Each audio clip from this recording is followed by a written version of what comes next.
this group. And I love Miami. I love to be with the people. Many of you are not from Miami, but that's okay too. And I'm thrilled to be back in magnificent Florida, Miami, Florida, with thousands of incredible business leaders and true American patriots. That's what you are. We're gathered today on the one-year anniversary of the single most consequential election victory, they say. This is them, this isn't me. I'm a very modest person, I would never say this. The single most consequential election victory in American history. It's possible, I mean, it's possible. We've done a lot. On November 5th, 2024, the American people reclaimed our government. We restored our sovereignty. We lost a little bit of sovereignty last night in New York, but we'll take care of it, don't worry about it. We rescued our economy, regained our liberty, and together we saved our country. On that magnificent night, 365 days ago, you know, I was with a group of very important people, and they say, think of it, last week, just last week, 6 days ago, 7 days ago, they said, you were campaigning 1 year ago. I said, no, it felt like I've been in this position for so long. And it's right. At that point, 1 year ago, I was actually campaigning. We did the McDonald's shot. You remember the McDonald's shot? We did the garbage truck shot. And actually, the McDonald's one was the biggest hit in the history of Google. Can you believe that? Number one, the garbage truck did well, but not as well.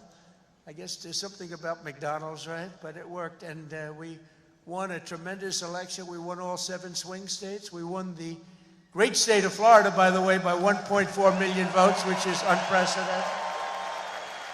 Biggest victory ever in Florida, including an 11-point victory right here in a place called Miami-Dade County.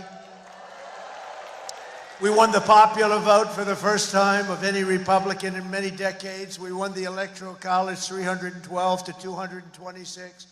And we won 86% of the counties in America. That's a big one. 2,700 to 525. I'd say that's called a landslide, right? We got more votes from African Americans than any Republican candidate in history. We also won a record share of votes from the incredible Hispanic American community. There might be a couple of us. Biggest vote in history. And above all, we won a resounding mandate to make America great again, which is what we're doing. And every day since, I've been fighting to turn the promise made into the ultimate promise kept. We're going to do our job. We have a big job to do. We've done really well. I think it's the best 9 months, they say, of any president, and I really believe that. If we can have a few more 9 months like this, you'd be very happy, you'd be very satisfied. But it's been pretty incredible, with trillions and trillions of dollars being poured back into our country by other countries and other places and people. 1 year ago, we were a dead country. Now we're a country that's considered the hottest country anywhere in the world. It's the hottest country. We are now in the hottest country anywhere in the world. And I'm pleased to report that today the United States has the strongest economy, the strongest borders, the strongest military, the strongest friendships, and the strongest spirit of any nation anywhere. We have the greatest economy right now. A lot of people don't see that. But if you look at what's happening with all the factories, AI, auto plants all over the country being built, that if you would have thought about that 2 or 3 years ago, you would have said it was the opposite. They were all leaving. Now they're all coming in. They're all coming back and then some. And I think that we can honestly say, and I think you're going to see it even more so over the next 12 months, that this is the golden age of America. This is the golden age. In the prior 4 years, crooked Joe Biden oversaw less than $1 trillion of new investment in the United States. So in 4 years, think of it, less than 1 trillion. That was not doing too good. In 9 months, I've secured commitments of over $18 trillion, and we're going to have $21 trillion within the first year. So Sleepy Joe think of that. In 4 years, he did less than $1 trillion. We're going to have 21 trillion in 1 year. I would say it's slightly better. Slightly, just a little bit better. The stock market is set 40-time all-time record highs, and just recently, record high, record high, record high. All of them, all of the different exchanges. GDP growth in the second quarter was an amazing, almost 4%. And as you know, they said, oh, it'll be 2% or 1%. And it's been really helped a lot by the tariffs. It's been really helped incredibly, because this is really a transition period. We went from a horrible, failed country to a tremendous success. It's a transition, and yet we did almost 4%, triple and even quadruple almost every other country anywhere in the world. Think of that. In the third quarter, we're on track to achieve an estimated 4.2, maybe more, who knows. I think if you go a couple of years out, you're going to see numbers like you've never seen, because all of these places that are now under construction, they're being built, they're going to be open, and thousands of jobs, hundreds of thousands of jobs are coming in, even building them. But when they open, that's when you're really going to see the numbers. We're building some of the biggest buildings ever built anywhere in the world. The AI buildings, you know, they can cover, they show displays of them. They can cover the island of Manhattan. They're so big. They literally can cover the island of Manhattan. In 9 months, we've lifted over 600,000 Americans off of food stamps, which is a record. 1.9 million more American-born workers are employed today. Think of that. Almost 2 million American-born workers are employed today, more than when I took office. That's 9 months ago. Can you imagine that? And I tell Republicans, if you want to win elections, you got to talk about these facts, you know. It's really easy to win elections when you talk about the facts. And we have more people working now than at any time in the history of our country. Right now, we have more people working. These are things you have to talk about. It doesn't just happen. You got to tell them. It's wonderful to do them, but if people don't talk about them, then you can do not so well in elections. Wages for workers are rising at the fastest pace in over 60 years. Those are workers, and that's what we love. We love the workers. Since I took office, wages for the typical factory worker are up $1,300. Construction workers' pay is up $2,200, and miners are up nearly $5,000 this year alone. And that's good, because it's not, you know, such an extra cost to the company. It really isn't. Somebody would say, oh, well, it's going to cost more. The fact is that they're doing such business like they've never done. You're going to start seeing numbers coming out very soon that are going to blow your mind. Under Biden, we had the worst inflation in modern history. We had inflation that was so bad, costing the typical family about $33,000 over a period of time. Their policies send food prices up 23. They come in, you know, when I first came in, I was in for 3 days, and one of the fake news members, they're all back there. That's a lot of press. Fake news. They said, egg prices are through the roof. I was there for 3 days, and this maniac, this lunatic person, happened to be a woman. Sir, what are you going to do about egg prices?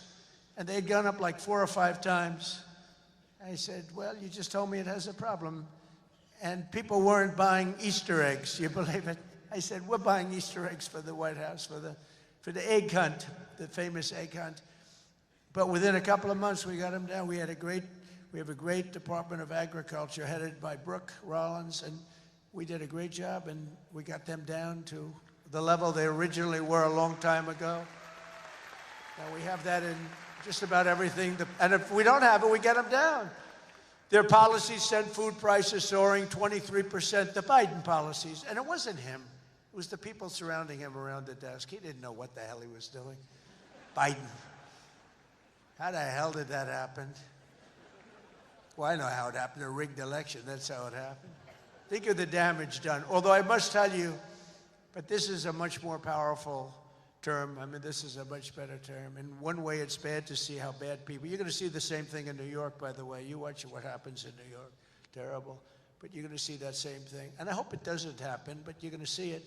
Gas prices are surging to $5 a gallon, and even higher, and mortgage rates skyrocketed by 152%. But under the Trump administration, all of that is changing. Prices are coming down very fast, and we're bringing them back to the beautiful part where you can have, and you can truly say, we're talking about the American dream again. You didn't used to hear that term. You heard it during my 4 years, and then it disappeared. Now you're hearing it again more than ever. Because we had the most successful economy in the history of our country during my first 4 years. We rebuilt the economy, cut the biggest tax cut in history. We had the biggest tax cut in history, the biggest regulation cut in history. That's why we had the great economy. And now, the only difference is we're doing better this time. Actually, we're going to have a bigger, better, stronger economy than the first 4 years. And that was the biggest, that was the most successful economy in history. Gasoline prices have plummeted to the lowest in 2 decades, and we're going to soon see $2 gasoline. Think of that, $2 a gallon. It was up to $4.50, $5. And you know, when you get gasoline and you get oil and gas down, it's so big, it's so massive, the importance of it, that everything else starts to follow. And that's what's happening. Grocery prices are way down, and Walmart just announced that the cost of their standard Thanksgiving meal, this is the greatest. They're greatest, they're wonderful. They come out every year with how much does a Thanksgiving meal cost compared to last year, right? And it always goes up, up, up. It's 40%, 30% more. Is 25% lower than 1 year ago. Isn't that great? That's a big deal, Rima. That's a big deal. I don't know if they care about that in Saudi Arabia, but here it means a lot. We got the princess here from Saudi Arabia. She's got a lot of cash. Serious cash, and she's a great person. So she doesn't care about the price of a turkey is down a little bit, you know, she doesn't have to worry about it. Since March, the price of eggs is down 85%. Energy prices are down, interest rates are down, despite the fact that we have a total nincompoop at the Federal Reserve. It was recommended by one of my real great people, who I'd never spoke to again. And the cost of the typical new mortgage is down by nearly $3,000 a year. Day by day, we're making America affordable again. It's going to be affordable again at a really record pace. And, you know, other people are going to take credit. All the mayors and all the governors, they're going to say what a great job. They didn't do a damn thing. Yet as we speak, the Democrats in Congress are trying to put all of this progress at risk and drag us back to the Biden policies of soaring prices, crushing energy costs, massive spending, open borders, let the world come into our country from prisons and from mental institutions, let them pour in, and rampant inflation. That's what Biden gave us, all of those things. With the reckless Democrat shutdown, virtually every Democrat in Congress has voted to hold the American people hostage in an effort to extort hundreds of billions of dollars in new spending. They're demanding free health care for illegal aliens that just came into our country from prisons and from mental institutions, and drug dealers and drug addicts, and they want to give them $1.5 trillion in giveaways that would turbocharge rapid inflation again, as they did the first time. You remember that just a couple of years ago, 4 disastrous years we just had. They were the worst years. Meanwhile, the radical left Democrats are causing millions of Americans who depend on food stamps to go without benefits.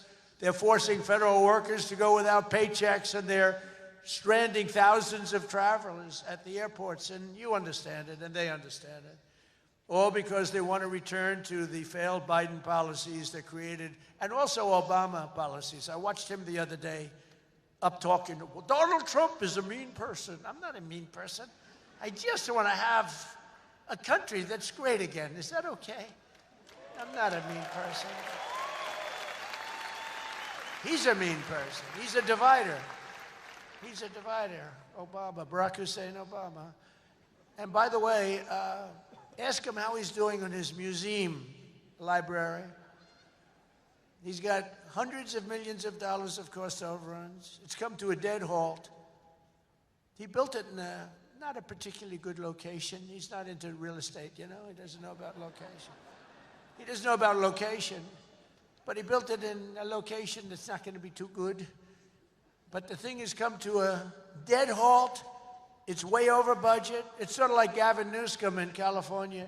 He's got a train that was supposed to go from San Francisco to Los Angeles, which is a stupid idea because an airplane is faster. I don't care how fast it goes. And they had plenty of airplanes. San Francisco, inside San Francisco to inside right there, LA. And what they did is they said, oh man, this has been going on for years. It's billions and billions of dollars over budget. So what they decided to do is cut it so that it doesn't go into San Francisco and into LA. It goes way short of both. And then they cut it again and again and again. Pretty soon they're going to have like 2 miles of track. Billions and billions of dollars, totally incompetent. The biggest cost overrun proportionately that I've ever seen. Many, many, many times more. And it's no longer the same. It was supposed to go into the city. Now it's way short, many miles short of the city. So they're going to drop you off and you can walk the rest of the way. That train is going to haunt him. You watch, because he doesn't have what it takes. I tell you that. Slimy guy. He's a slimy one. Maybe that should be his nickname. Slimy Newscomb, right? But he doesn't have it. But you look at that train, it's going to cost him. Republicans have voted 14 times to fund the government. And it's time for Chuck Schumer, crying Chuck. Remember he started crying at the airplanes? They were the worst forced tears. I've known him all his life. He's never cried. But he broke down in tears. He was so devastated. He didn't know why he was crying, but he just thought it was good to do. His people told him this was a good time to cry. Crying Chuck. But it's time for Chuck Schumer and the radical Democrat Congress to stop playing games with the people's lives and to pass a clean funding bill that they've done 30 times before. And to reopen government immediately. Just reopen it. They don't like it to be reopened because we're setting records. They think actually, I don't think anything's going to hurt. We are so strong now that I'm not sure that anything's going to hurt. But it would be good to open it up, take care of the people with jobs that aren't going to get paid and aren't getting paid. And no matter what, we will not let them impose their inflation-causing extremism on the American people. We're not going to pay $1.5 billion for people that came into our country illegally, okay? If you don't mind. That's what they did last time. Remember the Inflation Reduction Act? The greatest scam, one of the greatest scams. I would say some of their environmental scams were even bigger, but one of the greatest scams ever. Inflation Reduction Act, and then they admitted it had nothing to do with inflation reduction, remember? But it did actually cause massive inflation. It actually caused massive inflation. But we don't use auto pens in the Trump administration to sign things. We don't believe in that. You know, I get these guys come in with these big, beautiful documents, gorgeous, beautiful, must cost a fortune. I should check the price. But, you know, a general is being made or something, you know, some big post. And they say, sir, would you sign this, please? It's going to be a 4-star general, or it's going to be a big cabinet position, or it's going to be something with medical or whatever. I take my pen and I sign it. In his case, they walk it into a room and they give it to somebody who's no idea who Biden is. But Biden doesn't have any idea who he is either. And they have a machine sign it, the auto pen. And all of the pardons, he gave thousands of pardons to people. He had no idea about it. He didn't know about it. And therefore, all those pardons are void. You know, you have to have, it's a very complicated thing if you're going to use a machine. You have to do it properly. And he didn't have any idea what was happening. And this is what we had as a president. We don't want that. You have the opposite right now. I don't want to be braggadocious, but you have the exact, I know exactly what's happened. If you want to see what congressional Democrats wish to do to America, just look at the result of yesterday's election in New York, where their party installed a communist as the mayor of the largest city in the nation.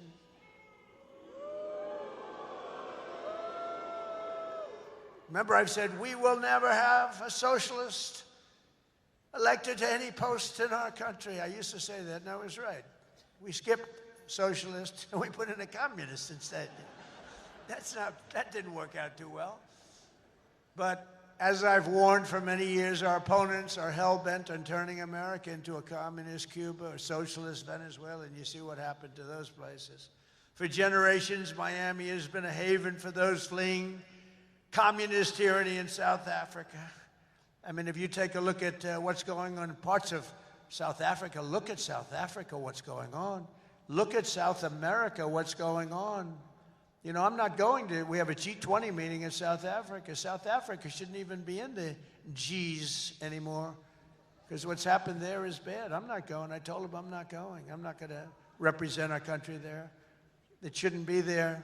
Take a look at what's happening in different parts of South America. Take a look at what's happening in different parts of the world. But now the Democrats are so extreme that Miami will soon be the refuge for those fleeing communism in New York City. They flee. They flee. Where do you live? New York City, but I'm trying to leave because I don't want to live in a communist regime. I hope it works out for New York. I love New York. I love New York. When I left New York for the White House, it was good, except we had, you know, the telltale signs of trouble because we had a guy named de Blasio. Do you ever hear of him as mayor? He goes down as probably the worst mayor in history. Then he went to Harvard to teach government. Do you believe it? They took de Blasio, and they took that mayor from Chicago, the woman, the one that gets her hair done very expensively, right? Beautiful hair. She got beautiful, luxuriant hair. And they took her, and she's teaching at Harvard. They're teaching government. And then you hear about Harvard. We're trying to work a settlement with Harvard right now for about, like, a lot of money. I won't tell you what, but you'll be reading about it pretty soon. Because what they've done to Jewish people and what they've done to others is pretty bad, I'll tell you. It's pretty bad. Going to cost them a lot of money. After last night's results, the decision facing all Americans could not be more clear. We have a choice between communism and common sense. Does that make sense to you? Common sense. It's common sense or communism. And you know, you take a look back 1,000 years, it hasn't worked. If it worked, we'd be using it, I guess, but it hasn't worked. Our opponents are offering an economic nightmare. We're delivering an economic miracle. We have delivered in 9 months, this is the biggest investment of funds in a country in history by many times. That's good. They want higher spending for government and illegal aliens. We want bigger paychecks for American workers and American families, and that's what we're delivering. You see that. They stand for crime and chaos and corruption. We stand for law and order and justice. Also, strong borders. Boy, do we have strong borders. They put America last. We put America first. We put America first. And as long as I'm in the White House, the United States is not going communist in any way, shape, or form. We'll stop it. We're going to stop it. Stop this nonsense. You know, I said they were voting last night. You can have a communist or a thug. A communist, and they took the communist, you know. It's pretty amazing. We could have done a little better in terms of candidates.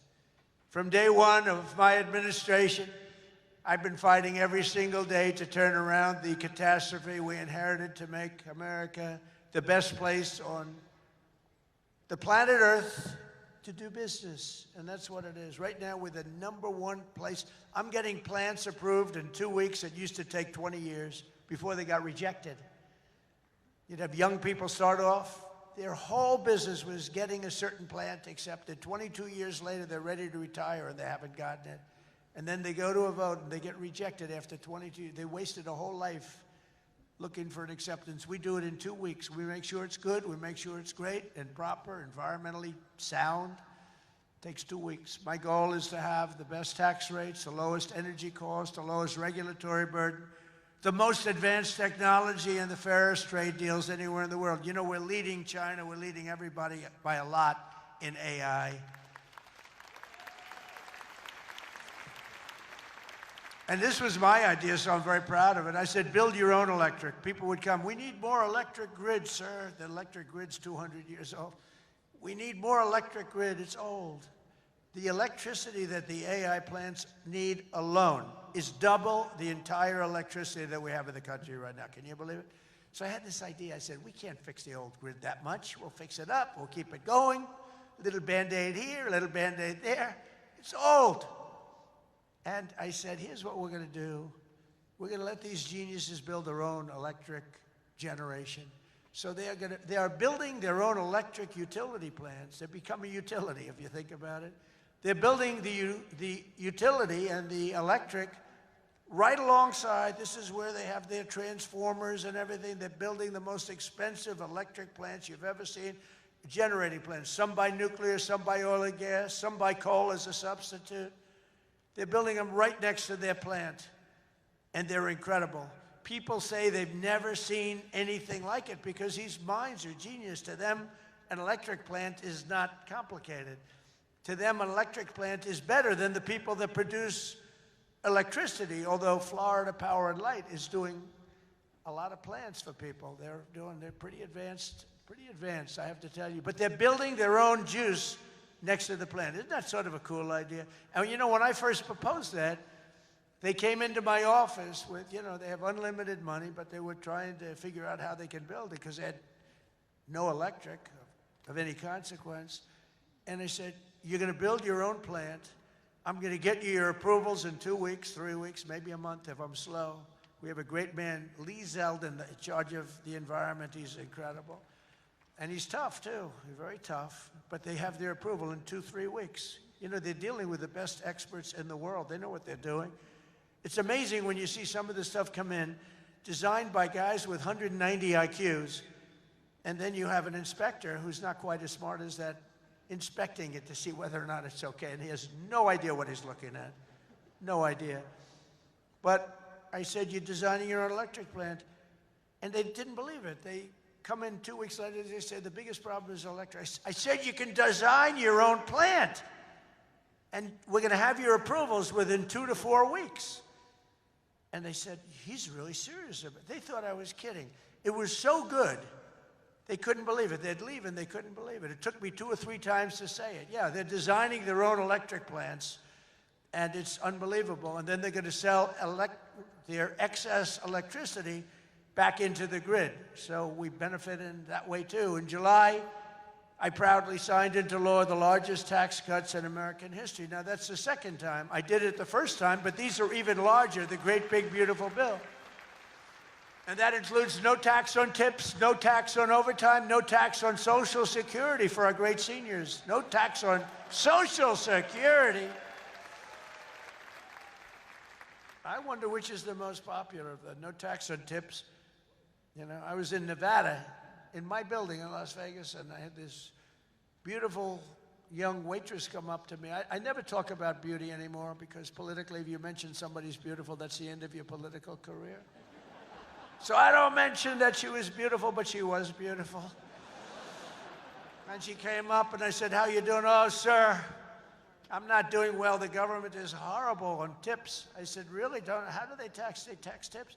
They tax us and they go after us. I've never seen anything like it. It's made my life miserable. Sir, there should be no tax on tips. She said to me, no tax on tips. I said, say it again.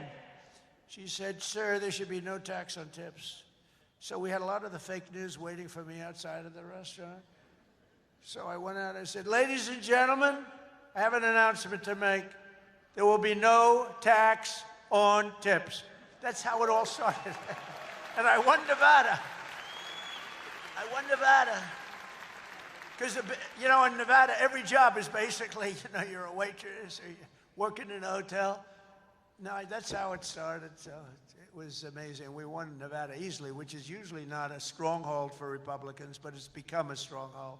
So I want to thank the waitress. She did a great job. But when she said those words, sir, there should be no tax on tips, it's amazing. Somebody else would hire a consultant, pay them millions and millions of dollars. They'll come back. And they'll say, sir, I think you should absolutely tax tips. And you'll lose the election. But we also have 100% expensing for all new factories, plants, and equipment, so your businesses can write it off all in 1 year, and that's a lot of jobs you're doing and producing. That was, to me, the biggest thing in the first bill. But this is even better because this goes for a 10-year period. Upon taking office, I signed an executive order requiring that every new regulation, every time we issue a new regulation, think of this, 10 old regulations must be eliminated simultaneously. So if we give you one, you get rid of 10, and so far, for 9 months, we're exceeding that, and it's 30 to 1. For every new one we give, they're getting rid of 30 old, broken-down regulations. And we've slashed nearly $1 trillion worth of regulatory burdens. We have regulations that are so old, and nobody uses them, but they stymied a lot of production, a lot of jobs. And I did it the first time, and we had the largest regulation cuts in history, and now we're exceeding it this time. So it's big. It's one of the reasons we did so well then, and I think it's one of the reasons we're doing so well now. Again, we have to talk about it, because if we don't talk about it, nobody else, the fake news, is not going to talk about it. And we have streamlined permitting for the new energy and mining projects. What used to take decades now takes 28 days. And on day one, I signed an executive order to unleash American energy and officially terminate the Green New Scam. Has anyone ever heard of the Green New Scam? Remember the old thing, global warming, and then it would be too cool?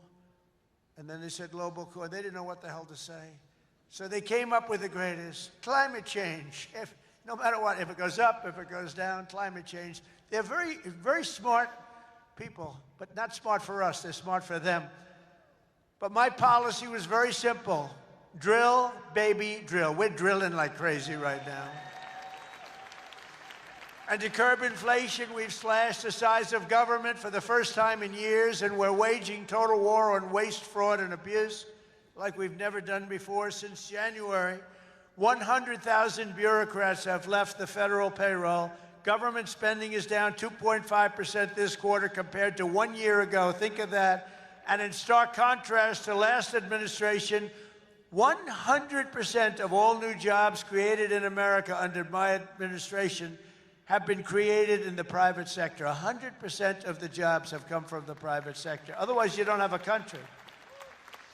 I mean, I love government workers, but if you have all government workers, you don't have a country, do you? At the same time, my tariffs are bringing in hundreds of billions of dollars and are helping slash the deficit this year by more than 50%.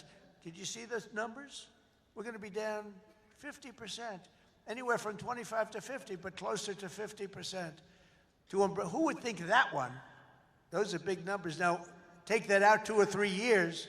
To embrace a vital industry here in Miami, I've also signed historic executive orders to end the federal government's war on crypto. Crypto was under siege. It's not under siege anymore, because it's a big industry. It's a big industry, and I have a lot of people that are great people, great business people. They're in other businesses, but they're in crypto too. And it takes a lot of the pressure off the dollar. It does a lot of good things, but we're into it. Biden was vicious on crypto. They were going after these crypto guys. It was terrible. They were under indictment, but I got indicted too. I made a phone call. Congratulations on your victory. He made a phone call. Let's indict him. These people are the worst. Then they say, he's gone after Comey. They indicted me. They impeached me. They did everything. It's unbelievable. Who the hell else could have taken that? Do you guys know anybody else that could have taken it? I don't think so. A lot of people say, you're the only one could have taken that. I don't know if that's true, but there aren't too many. We're making the United States the Bitcoin superpower, the crypto capital of the world, and the undisputed leader in artificial intelligence. We're leading China by a lot. Don't forget, if we don't do the crypto properly, China wants to do it. They're starting it, but they want to do it. Other countries want to do it. If we don't do it, it's a big industry. We're honored to be joined today by a man who has been a true champion for many of these bold policies. He really has. He's been a great guy. He was a little late in his endorsement of me, I'll be honest with you. He endorsed me. You know, these guys that endorsed me after I won, I don't know. Sir, I'd like to endorse you. No, I won the election. Nah, he is a good man, actually. I've known him a long time. He's helped turn the area into one of the hottest markets in the country and one of the greatest cities in the world. Miami Mayor Francis Suarez. Please, Francis, come up.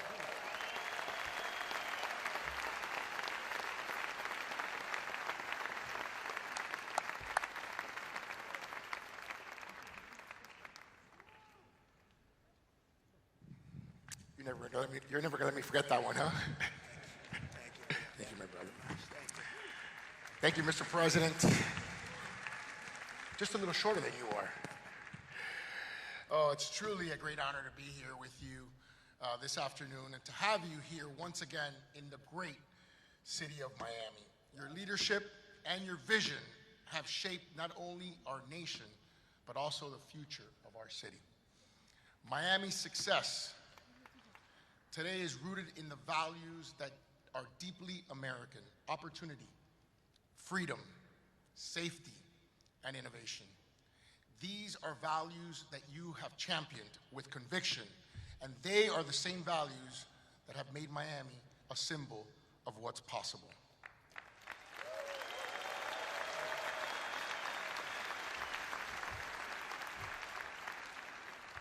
When people believe in the promise of America, Mr. President, I want to personally thank you for your continued support of our vision for this city.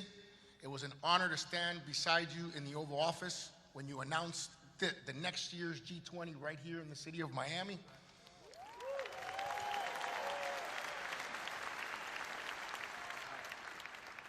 Thank you for choosing our city to host what is perhaps the most important and consequential gathering of leaders from around the world. Miami has come a long way, and we will rise to the occasion, Mr. President. On behalf of the people of Miami, it is my privilege and honor here, on behalf of my wife, the America Business Forum, Nacho, Sergio, and everyone, to give you like real estate, right? I do. Yeah. This is a key that opens some really nice presidential library real estate.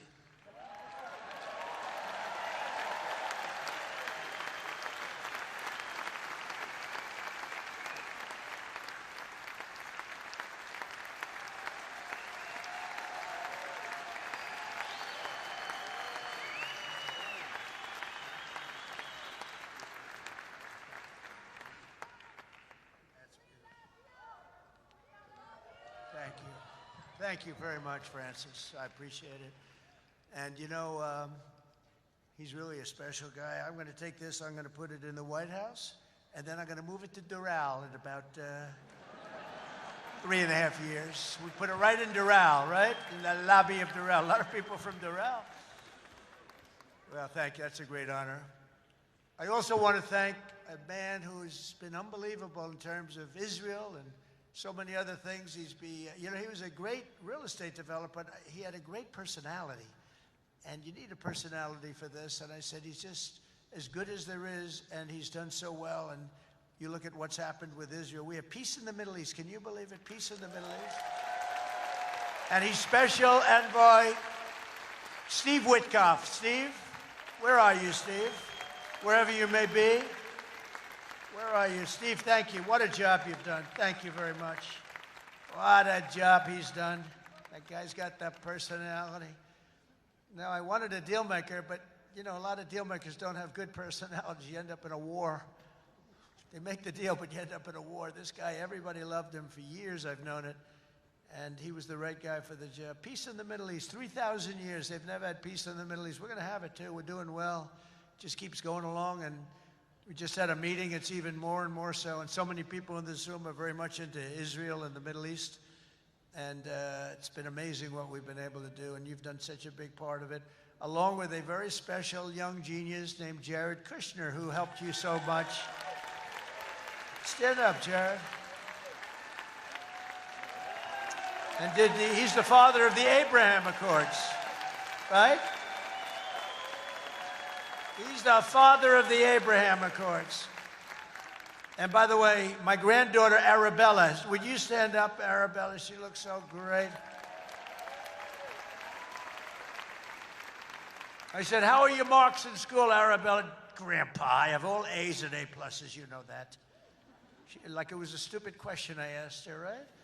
We're proud of you, Arabella. Jared, thank you. What a great job. And we have a lot of people joining now the Abraham Accords. And hopefully we're going to get Saudi Arabia very soon, but I'm not saying that. I'm not lobbying. No, but we have a lot of people. We have a lot of people that are coming aboard. You know, the key was when we took out the nuclear capability of Iran, all of a sudden everybody said, wow, that was nice. They've been wanting to do that for 20 years. Saudi Arabia's ambassador to the United States, Princess Rima, thank you very much. Please stand up. Thank you. Thank you. Thank you very much. Say hello to everybody. Say hello to a great group of people in Saudi Arabia. Thank you. Stephen Miner, Mayor of Miami Beach. Stephen Miner. Where is Stephen? Thank you, Stephen. Thank you. Good job you're doing. Excellent. Thank you, Stephen. The Mayor of Coral Gables, Vince Lago. Vince Lago. Thank you. Thank you. Great job, Vince. The Mayor of Doral. I love Doral. And I like this woman a lot. Christy Fraga. Where's Christy? Thank you, Christy. I like Doral. We also have Commissioners Damian Pardo, Laura Dominguez, Ralph Rosado, Miami-Dade Supervisor of Elections, Alina Garcia, the President of FIFA, Gianni Infantino. FIFA, where's Johnny? Whoa. Johnny, my boy. I didn't know he was going to be here. He's big stuff.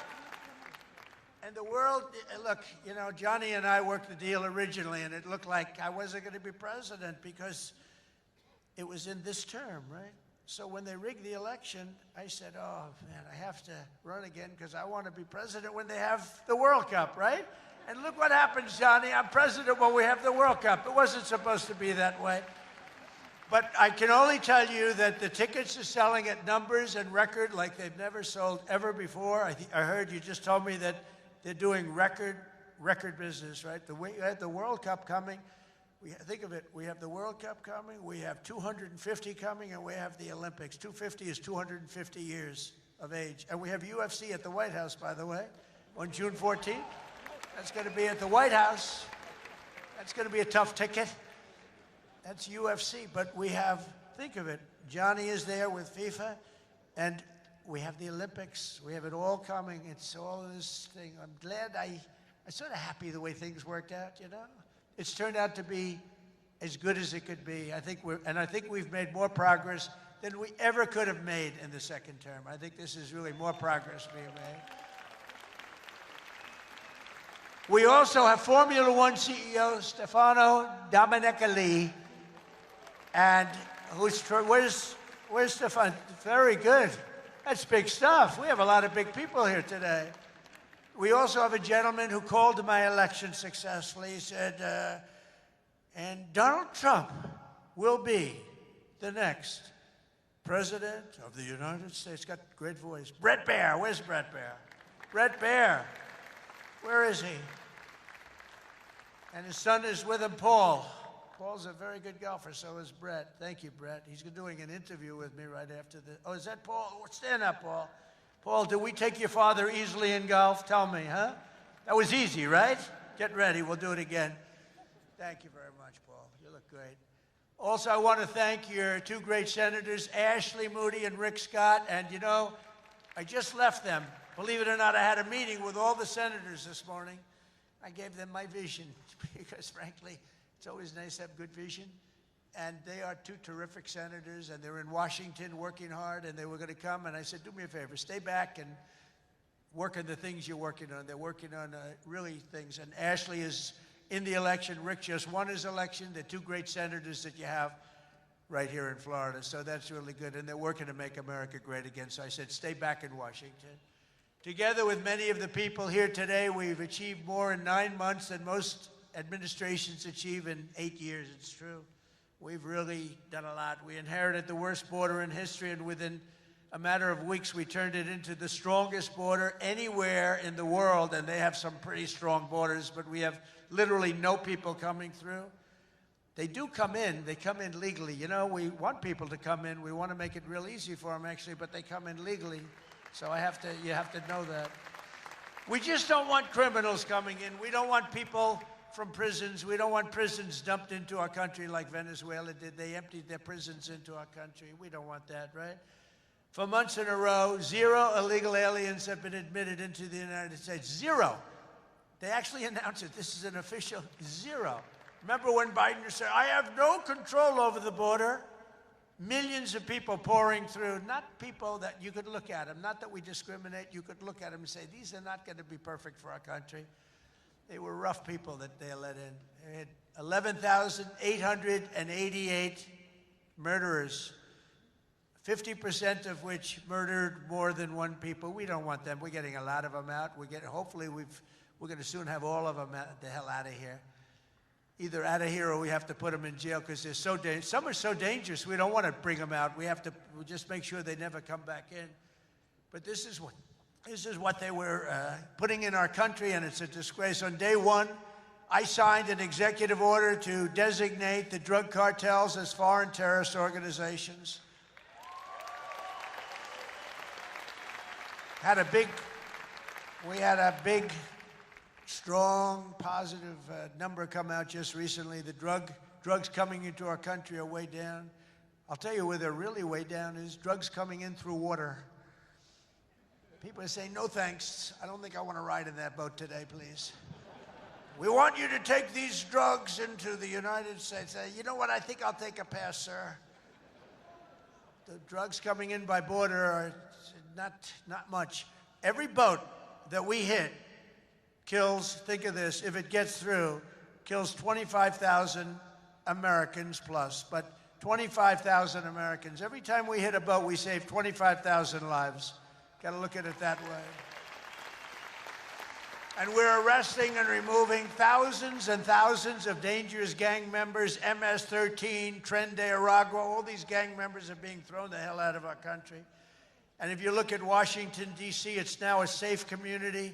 We're in Memphis now, and within 2 weeks, all of a sudden, it's like a safe community. It's really made unbelievable progress. And we're blowing up cartel terrorists. We're blowing them up linked to the Maduro regime in Venezuela and others. Look, it's not just Venezuela. But a lot of things are coming in. Look, Venezuela emptied their prisons into our country. Nobody wants that. They emptied their prisons into our country. We're liberating our cities from the scourge of violent crime, making our country safe and beautiful again. We're starting in our capital, Washington, D.C., which right now you can walk through the middle of Washington. You have no problem. 6 months ago, that wasn't the case. 1 year ago, it was a disaster. But law enforcement, our military has done an incredible job, actually. It's a safe, very, very safe city again. And it's been beautified. We're putting new medians in. We're covering the roads with nice, clean, beautiful asphalt. We're redoing the grass in the parks. It's really becoming beautiful again, and it's safe. We don't get calls that, think of it, call to the parents, your son, sir, has been killed. He came to see the Lincoln Memorial and he's dead. No, that's not happening anymore. We run it tough. We run it very tough. Sometimes you have to be a little tough to get rid of. These are thugs. These are bad people. We're bringing them the hell out of our country where they came from. We renamed the Department of Defense to the Department of War. And well, if you think about it, after the Second World War, they changed it to defense, right? So we won the First World War. We won the Second World War. We won everything in between and everything before. Never lost a war. We still don't lose wars. Sometimes we don't fight to win. You know, we'll stay around the country for 15 years, just bomb the hell out of everybody, make everybody miserable. Nobody knows why we're there, you know, the wars that never end. But we made it clear that the days of political correctness in our military, they're over. We don't want to get into wars. I rebuilt the military. We have the strongest military by far in the world. We make the best equipment, the best missiles, the best rockets, the best everything. We redid our nuclear. We're the #1 nuclear power, which I hate to admit because it's so horrible. It's such a horrible situation if it ever has to be used. Russia's second. China's a distant third, but they'll catch us within 4 or 5 years. They want to catch us, and they'll be able to catch us. And we're maybe working on a plan to denuclearize the three of us, so we'll see if that works. But we have the strongest military anywhere in the world by far. We're investing $1 trillion in the United States Armed Forces this year. It's the biggest amount we've ever invested, and the spirit of service members is soaring like never before. We used to have recruiting shortages a year ago. You remember, you couldn't get people to join our military all around the world. You couldn't get them to rejoin. You just couldn't, no matter what you do. That we were way short Now you can't get into our military. The waiting list, you have waiting lists to get into our military because we have spirit in our country. And all around the world, America is making peace, and we're really making peace through strength because they know they're not going to mess around with us. Nobody's going to mess around with us. You saw what happened. We made a deal with China last week, and we made a deal with Japan last week. We made a deal with Malaysia. They helped us so much. All great economic deals, all great. Great for everybody. In 8 months, I ended 8 wars, including Kosovo and Serbia. The Congo and Rwanda, that was going on for a long time. Pakistan and India. You know, I was in the midst of a trade deal with both of them. And then I read on the front page of a certain newspaper, I said, I don't know, mention the newspaper because it's usually fake news. But I heard they're going to war. 8 planes, 7 planes were shot down. An 8th was really badly wounded. But 8 planes were shot down, essentially. And I said, this is war. And they were going at it. And they're 2 nuclear nations. I said, I'm not going to make any trade deals with you guys unless you agree to peace. No way, this has nothing to do. I said, it has everything to do. Your nuclear powers. I'm not trading with you. We're not making any deals with you if you're at war with each other. A day later, I get a call. We've made peace. They stopped. I said, thank you, let's trade. Isn't that great? Tariffs did that. You know what? Tariffs. Without tariffs, that would have never happened. Israel and Iran, Egypt and Ethiopia, Armenia and Azerbaijan, and Cambodia and Thailand. All of them were in war, starting war. Some of the wars were 32 years old. One was 38 years old. Amazing. They tried to, President Putin, I spoke to him 2 weeks ago, and he said, on the one, he said, we've been trying to settle that war for 10 years. We weren't able to do it. You got to settle. I got some of these things settled in an hour. No help from the United Nations at all. The only thing I got from them was a blank teleprompter. Remember I went up there, Princess? Ladies and gentlemen, on behalf of the United States of America, President Donald J. Trump, I'm looking at the teleprompters, and I have all my friends, including your family, sitting out there, 158 leaders, some in beautiful silk white robes, others in bad shirts, bad ties, and some in beautiful shirts and ties. But they're all the leaders, 158 leaders. And they're saying, President, and I'm walking up to the President Donald J. Trump, and I'm looking at the teleprompter, stone cold blank. They did it on purpose. And I think I gave my best speech. That's what I was told.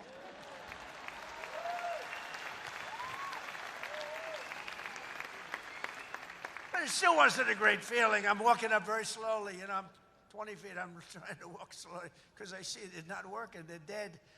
They did it on purpose. But it worked out okay. Not great people. Most important of all, for 4 weeks ago, and this is very important, we brokered the historic peace deal that ended the war in Gaza. And it's a serious end, too. You know, I read a lot of people, oh, it's very tenuous. Jared and Steve, I don't think it's tenuous to you. I hope it isn't, because otherwise I'll have to cross it off. I'll have to say I only ended 7. But that was a tough one, right? That was a tough one. But there's nothing tenuous about it. It's a serious end. Gaza has been a disaster for so many years, and I think it's an end. I think you're going to see some tremendous things happening. We just had a meeting just before I got up, and some great things are happening. And with Israel and peace in the Middle East, it's amazing, actually, what they've done. And what you two guys have done have been incredible. On day 1 of my administration, I signed an executive order to slash federal funding for any school that pushes critical race theory or transgender insanity on our youth.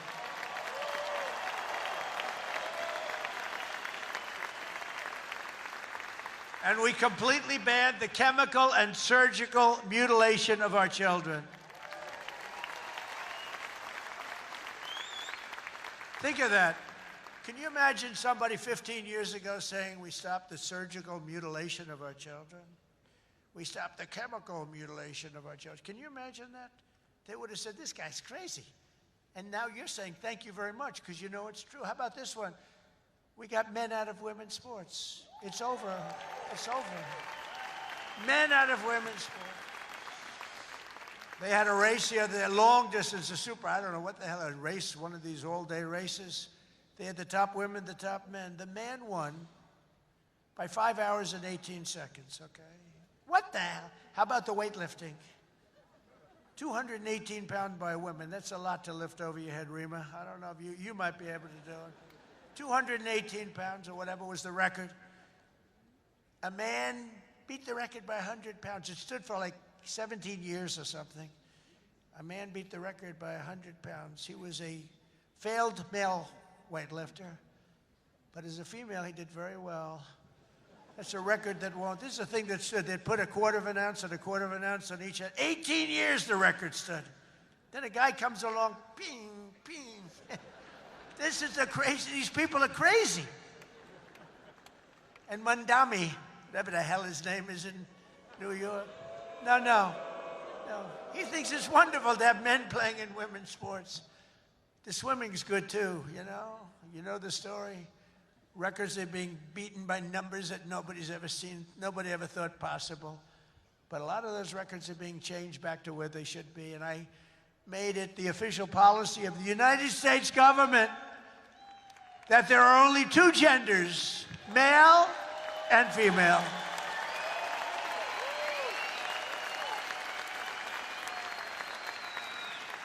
And we're restoring the name of a great president, William McKinley, to Mount McKinley, the beautiful Alaska mountain I renamed. Think of that. They took the name of McKinley. He was a great president. He was assassinated. He was a great president for tariffs. He was the tariff king, and he made our country very rich. And then Teddy Roosevelt spent the money on the Panama Canal and many other things. And everyone thinks Teddy was a great president. He was. But the one who built all that money was McKinley. So we renamed the mountain back to Mount McKinley. Is that okay? I think so. You know, I'll tell you what, who's happy about that is the great state of Ohio. He was governor of Ohio and became president, did a great job, made the country very rich. He was killed. Mount McKinley was named, and then the name was taken off. And we put it back on. And I renamed the Gulf of Mexico to the Gulf of America. That was an easy one. That was an easy one, Johnny. That was easy. You know, I looked, we have 92% of the show. I used to say when I was a child, I'd say, how come it's called the Gulf of Mexico? It's mostly America. You know, all the way, it wraps around Florida, all the way up. It's 92% of the shoreline. I said, I think to me it's the Gulf of America. Little did I know I'd have the chance to do it. I did it very quickly. For years, our country was run by radical scoundrels and far-left bureaucrats who created one catastrophe after another, wrecking our economy, erasing our borders, and surrendering America's power and standing all over the world. But after just 1 year since that glorious election, I'm thrilled to say that America is back. America is back. Bigger, better, stronger than ever. And in conclusion, jobs are returning, businesses are booming, and America is respected again, perhaps like never before. Our country is respected again like never. They were laughing at our country. We had a guy who couldn't walk up a flight of stairs. He kept falling. It's very embarrassing.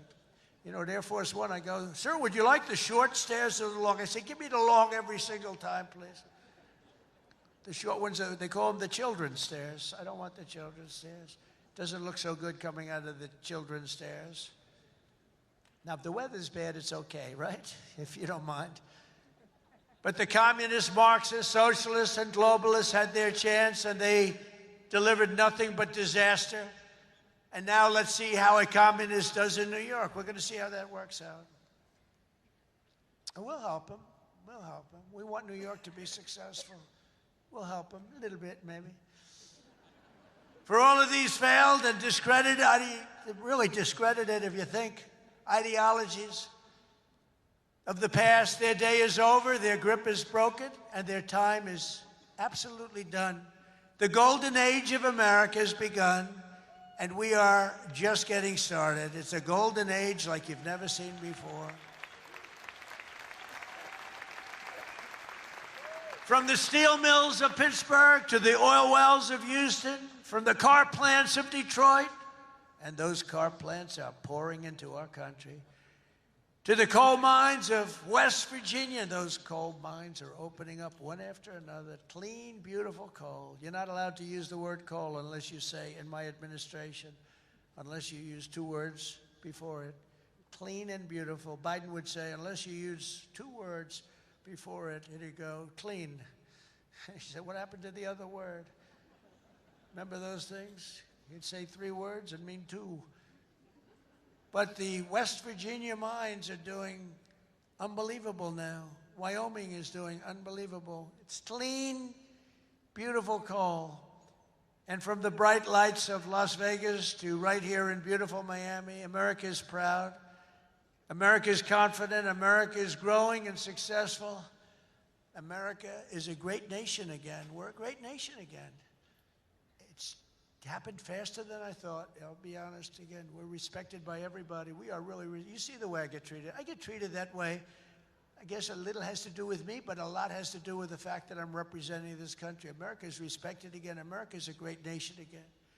The American dream is surging back to life, and we will never let the American dream die. Together we will make our country stronger, richer, safer, freer, and greater than ever before. And every day my administration will fight, fight, fight, and America will win, win, win. I want to thank you, Miami. I want to thank you, Mr. Mayor. I want to thank everybody for being here. God bless you, and God bless America. Thank you very much. Thank you, everybody. Thank you.